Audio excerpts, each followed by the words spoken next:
Welcome back to another technical deep dive here in the debug zone. Today we're tackling a big question and breaking it down with insights from other users.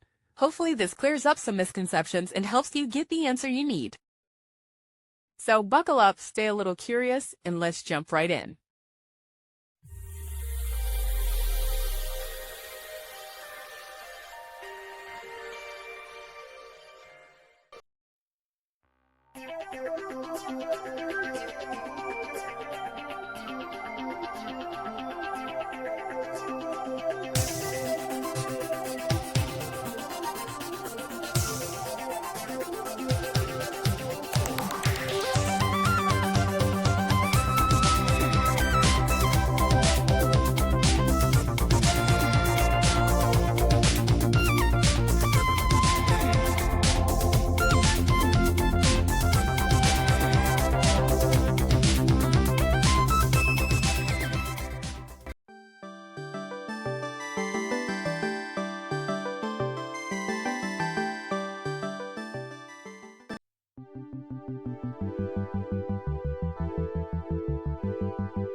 And that's a wrap.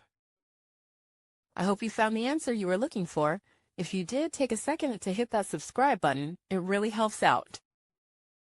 And let me know in the comments which solution worked best for you. See you next time in the debug zone.